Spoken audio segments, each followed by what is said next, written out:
Yeah, thank you for your warm welcome. Um, it's an honor to be here at the Global Symposium organized by STEPI, and I'm also delighted to be speaking after Professor He's insightful talk. My name is Sungjoo, a senior research fellow at STEPI. The title of my talk is Policy Landscape Mapping of South Korea from a Wiki Problem Perspective. Here's a quick recap where we are headed in this talk. First, I'll share how we think about wiki problem. Next, I'll walk you through a map of Korea's policy landscape from a wiki problem perspective. And finally, I'll suggest a few ways we design better policies to address wiki problems. Yeah, let's move on to the first part. A wiki problem often becomes apparent because it keeps coming back. At first, they might appear vague, but as they accumulate layers of meaning, they eventually demand much greater attention. If we compare Korea's key challenges in the early 2000s with those in 2025, we can see how these wiki problems evolve. I've outlined 3 examples in the table 1, demographic changes, social conflicts, and geopolitical crises. Unfortunately, I have only 20 minutes. I won't be able to cover all the details because of time. So what we see here is that wiki problems don't remain static. They evolve, expand, and become more entangled with other issues. And this is exactly why policymaking has to adapt, because the problems of today are not the same as those we faced 20 years ago. Here we distinguish between policy responses to distant concerns versus those to current threats. Put simply, what we see here is that as issues evolve, policy approaches also mature, moving from abstract discussions toward concrete cross-government actions. This shift illustrates how wiki problems force governments to scale up their responses, turning distant worries into urgent system-wide policy agendas. Now, let's think about the possible trajectories of a wiki problem. My question is how much we can know about a wiki problem. Let's look at the path in Figure 1. It illustrates the journey of a wiki problem over time. Initially, a wiki problem often starts as a weak signal, but as time goes on, the problem evolves and becomes more complex. As depicted by the brick red colored rectangular cross-section, our analysis allows us to look into a slice of a wiki problem at some point. However, there is still uncertainty about what path the problem will take as it unfolds from there. So the future trajectory of a wiki problem is not fixed. It can escalate, stabilize, or transition depending on how shocks, megatrends, and policies interact. Our research is built upon the foundational work of Dr. Brian Head. From his contributions, we've learned 2 crucial lessons. First, wiki problems are a core subject in complexity science. Our current research tools may not give us a complete picture, but they are useful for understanding the problem's structure and how it works. Second, a wiki problem is not something we can afford to give up on. Instead, it's a continuous challenge that needs to be addressed over and over again in our policymaking. Building on these insights, this study aims to answer 2 questions. How has the Korean government responded to wiki problems, and what policy approaches might be more suitable for addressing these problems? To answer these, Table 3 breaks down our inquiry by the different stages of the policy cycle, from planning, coordination, and implementation to feedback. Now we are moving on to the main part. Now let's talk about how we define national wiki problems and what we used for our mapping analysis. We see national wiki problems as challenges for national leaders. This definition is explained from 2 perspectives. From the public's perspective, these are problems that are widely recognized but whose causes and solutions remain unclear. They often intensify social conflicts and clashes of interest, and they create public pressure for proactive national responses. From the leadership's perspective, these are challenges that the public expects to be resolved. They are notoriously difficult to solve in the short term, but they carry significant long-term consequences. They also require innovation in state governance and, importantly, long-term commitment of national resources. For your reference, I've provided sources of documents and data sets used in this analysis. Let's discuss the 10 challenges facing Korea that we identified for this study. These challenges were not chosen at random. We followed a rigorous 3-step selection method to ensure our list is comprehensive and relevant. First, we itemized the domestic and international risks and trends. Next, we conducted an expert delphi to narrow down these issues into a list of potential wiki problems. Finally, we verified public awareness and priorities through a perception survey. As you can see in Table 5, this process resulted in our final list of the top 10 national challenges. Each challenge has been given an abbreviation and a code for our analysis. We've developed a structured approach based on the 4 stages of the policy cycle. For each stage in Table 6, we have specific categories and indicators to analyze how policies address wiki problems. In planning, we examine the policy objectives and the type of prescription. For coordination, we mapped who is involved in the coordination and how they collaborate. For implementation, we investigated the tools used, such as regulations and financial support, along with the timeline and budget. Finally, we looked at the feedback process. We checked if the evaluation was transparent and if there were systems for learning and improvement. My talk today will cover the sections marked in orange. For the rest, please refer to the original report. To examine whether the top 10 challenges are reflected in policy, we investigated recent policy responses. Since Korea has a presidential system, we checked first whether it was addressed in presidential agenda and then in government policies. Table 7 shows the number of presidential agenda items and government policies related to each challenge. First, we confirmed that all 10 challenges were reflected in the national agenda of the previous administration.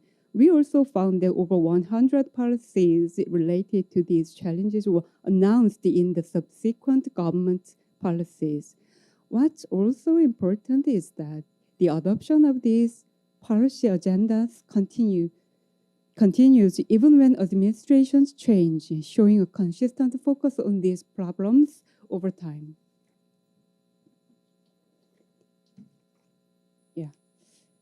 After confirming that the 10 challenges were reflected in policy, we mapped 100 government policy responses into 3 types: cross-ministerial strategies, single ministry plans, and others. We checked multiple boxes if a single strategy or a plan addressed more than one challenge. Overall, cross-ministerial strategies are slightly more common than single ministry ones.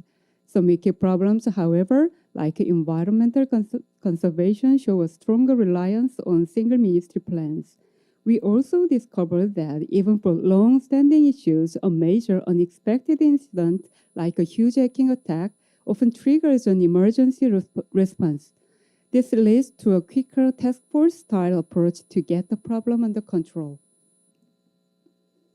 We identified the policy prescriptions across the presidential agendas and 100 policy documents, as shown in Table 9. We've broken down the policy prescriptions into 5 types and mapped each of them. As you can see on the figure to the right, cause-focused solutions were the most common at 107 cases. After that, we found 87 symptom-oriented prescriptions, Next, we have 77 prescriptions that focused on leverage points. While we can't definitely say if these choices were based on a scientific complexity analysis, our data confirms that at the planning stage, there was at least a consideration of the problem's symptoms, root causes, and points of leverage.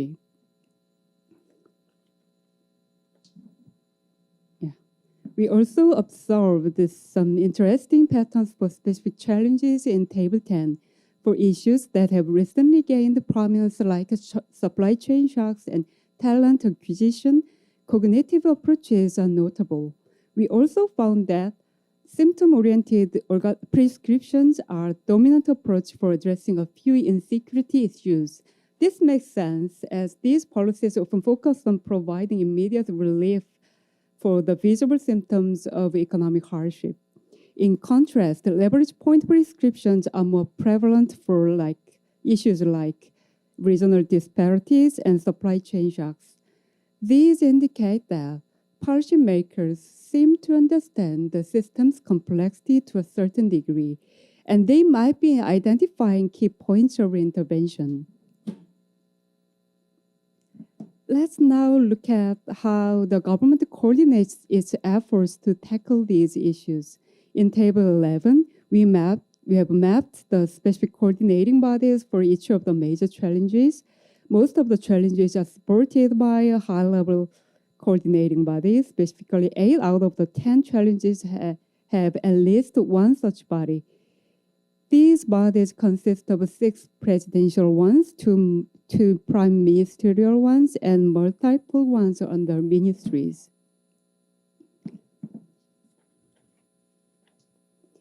In Table 12, we've mapped the policy involvement of 26 ministries for each of the 10 challenges. The columns represent the challenges and the rows list the government organizations. The numbers in the cells indicate how many policy activities each organization is involved in for each challenge. This table reveals which ministries are the most active across all challenges.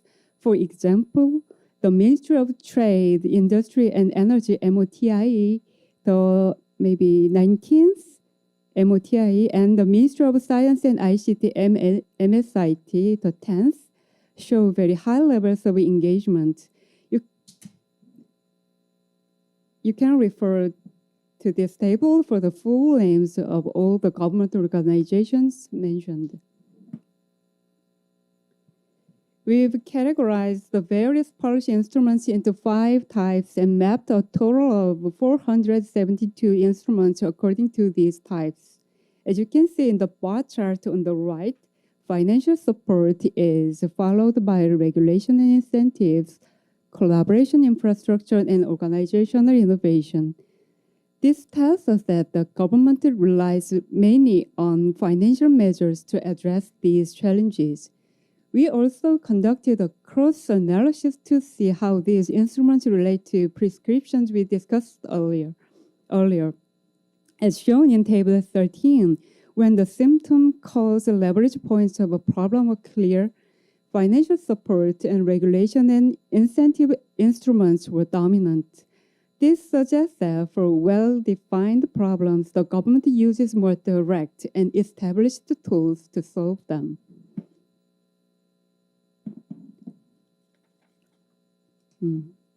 You can see the implementation period for each challenge in Table 14. The result tells that wiki problems require different planning horizons. Some can be approached with medium or long-term periods, while others demand short-term reactive responses. In terms of budget, our original report shows that livelihood insecurity received the largest allocation among the wiki problems. However, while we were able to compile all those statistics, full disclosure of the numbers has been withheld because of the difficulty of verifying their accuracy across multiple sources. Let's discuss the fourth stage of policy cycle, feedback and learning. While policy evaluation has become more institutionalized in South Korea, there's still not enough publicly available data on performance or feedback system. Of the 100 policy cases, only 45 included an evaluation plan. We also looked at which bodies were responsible for evaluations. Of the 27 cases that specified an evaluation body, 5 were evaluated by a high-level coordinating body. In other cases, 12 were managed by a separate institution and 10 were evaluated by the ministry itself. Yes, let's move on to the final part. I'd like to briefly summarize the main results of our study. First, this study revealed that the Korean government shows a high degree of policy concentration in tackling these issues. We also found that policies related to wiki problems are typically characterized by cross-ministerial planning and multi-ministerial engagement. Furthermore, we applied additional mapping indicators to identify the structures of policy coordination and to track the combinations of policy instruments used. Of course, we know this study was conducted as a pilot and further improvements are still needed. Nevertheless, we believe this study is a significant step forward in understanding how wiki problems are addressed. Our study mapped policies that are related to wiki problems, but it also proposes a conceptual framework for policies that are designed to address them. I have proposed 5 discussion points by adding a diagnosis section to the 4 stages of policy. I'll quickly summarize a few points. The government has made significant efforts to address wiki problems. However, key areas still need further development. A more science-based approach to diagnosis and a more transparent and rigorous evaluation are vital for a more effective response to these complexities. And finally, I'd like to propose a policy roadmap model and some recommendations for tackling wiki problems. This model breaks down the policy process into 4 sectors, from national strategy down to on-the-ground enforcement. This framework could offer 2 main benefits for policymakers. First, it provides structural coherence to policy implementation, helping us manage these problems more systematically. Second, it increases flexibility in policy coordination and resource allocation, which is crucial for navigating wiki problems. This brings us to the end of my presentation. By combining theoretical insights with practical policy analysis, I hope this study contributes to a better understanding of how governments tackle such wicked complexities. Thank you.